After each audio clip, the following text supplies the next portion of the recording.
Salut, c'est Laurent de Bits Échecs. Dans cette vidéo, nous allons apprendre la valeur des pièces. Ici, vous voyez que j'ai attribué des points à différentes pièces, mais attention, je tiens tout de suite à le signaler, ces valeurs sont approximatives. En effet, la valeur réelle d'une pièce est fonction de la position. Donc si vous prenez deux positions différentes, eh bien une même pièce aura peut-être une valeur différente dans chaque position. Alors, comme c'est extrêmement compliqué à comprendre, notamment pour un débutant, on va quand même donner des valeurs aux pièces pour que vous ayez des repères. Toutefois, nous ne donnerons pas de valeur au roi, en effet, ça n'aurait pas de sens. Le but du jeu d'échecs étant de faire échec et mat, c'est-à-dire capturer le roi adverse, la partie s'arrête une fois que le roi est capturé. Donc donner une valeur à cette pièce qui est indispensable n'a pas de sens. Hormis le roi, voyons les valeurs des autres pièces. Hormis le roi, la pièce la plus importante est donc la dame. Ça sera la pièce la plus puissante. Pourquoi? Cela est dû à son déplacement. La dame se déplace d'autant de cases qu'elle veut en ligne droite et également en diagonale. De ce fait, elle va contrôler beaucoup de cases et donc ça lui donne une grande puissance, donc un grand nombre de points. On peut par exemple attribuer 10 points à la dame. Passons au tour. Les tours sont des pièces également puissantes puisqu'elles se déplacent d'autant de cases qu'elles veulent en ligne droite. Donc elles pourront contrôler beaucoup de cases. On a donc tendance à attribuer 5 points au tour.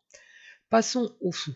Les fous se déplacent d'autant de cases qu'ils le souhaitent, mais uniquement en diagonale. Donc on a tendance à attribuer 3 points aux fous.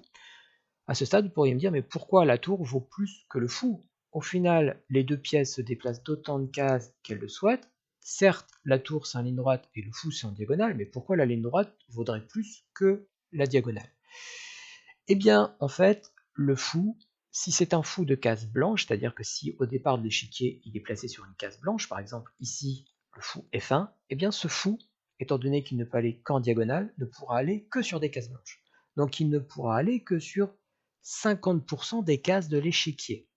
Alors que la tour, elle, peut aller sur toutes les cases de l'échiquier. C'est pour cette raison que la tour est plus puissante que le fou. Passons maintenant au cavalier. Le cavalier, vous le savez, a une démarche relativement particulière et c'est la seule pièce qui peut bondir au-dessus des pions. Toutefois, le cavalier se déplace relativement lentement et donc malgré qu'il a l'avantage de pouvoir sauter au-dessus des pions, eh bien sa démarche qui fait qu'il est relativement lent ne font qu'on attribue en général que 3 points au cavalier. Enfin, les pions, eh bien vous l'avez compris, hein, les pions sont les plus faibles.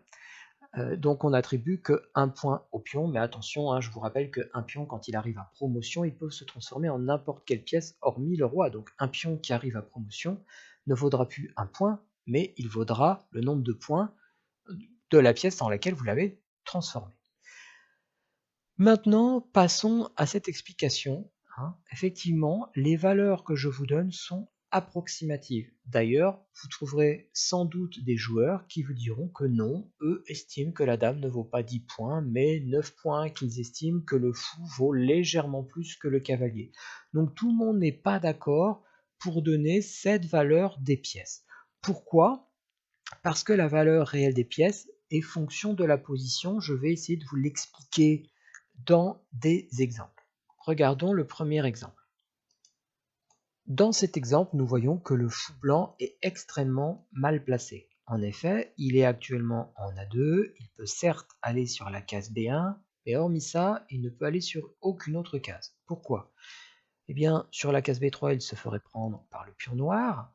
Si en deux coups, il décidait d'aller tout d'abord en B1 au premier coup et au deuxième coup d'aller sur la case C2, eh bien, sur la case C2, il se ferait prendre par le pion D3. Il ne peut évidemment pas prendre le pion C4 car il serait pris par le pion B5. Donc en fait, vous voyez que le fait que les pions noirs bloquent totalement le fou, eh bien ce fou a très peu de cases. Donc on avait dit que le fou, comme il pouvait se déplacer d'autant de cases qu'il voulait en diagonale, eh bien avait quand même un déplacement assez puissant. Eh bien dans cette position, ça n'est pas le cas à cause de la structure des pions, des noirs et des blancs. Et on voit bien qu'au vu de la position, eh bien le fou ne pourra pas se libérer, ça va être très difficile pour eux, pour les blancs, de venir chercher les pions noirs, car évidemment, le noir vont l'en empêcher. Donc, est-ce que ce fou vaut 3 points dans cette position? La réponse est non, il vaut moins, parce que ce fou ne peut pas s'exprimer, il ne peut pas se développer. Donc c'est bien la preuve que dans certaines positions, certaines pièces peuvent ne pas pouvoir s'activer, se développer, et dans ce cas-là, la valeur de ces pièces est amoindrie. Voyons un autre exemple. Regardez la position du cavalier noir. Le cavalier noir ne peut pas bouger actuellement, il ne peut pas aller ni sur la case B6 ni sur la case C7, car il y a des pions de son propre camp. Et ces pions ne peuvent pas bouger non plus, car ils sont bloqués par les pions opposés. Donc le cavalier ne pourra jamais sortir du guêpier dans lequel il s'est mis. Donc est-ce que ce cavalier dans cette position vaut 3 points? Eh bien la réponse est non, il est nettement amoindri. Dans d'autres positions, au contraire, une pièce qui a habituellement peu de pouvoir peut être extrêmement bien placée, et que du fait qu'elle soit extrêmement bien placée, eh bien sa valeur sera augmentée. Toutefois, pour un débutant, il n'est pas toujours évident de prendre conscience de la valeur d'une pièce en fonction de sa position.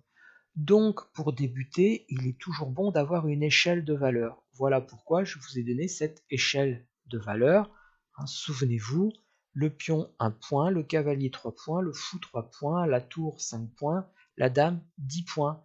Ce n'est donc pas la panacée, cette valeur de pièce, mais ça permet à un joueur débutant d'avoir une échelle de grandeur, et plus vous progressez, plus vous vous affranchirez de cette règle. Voilà, c'est tout pour la valeur des pièces.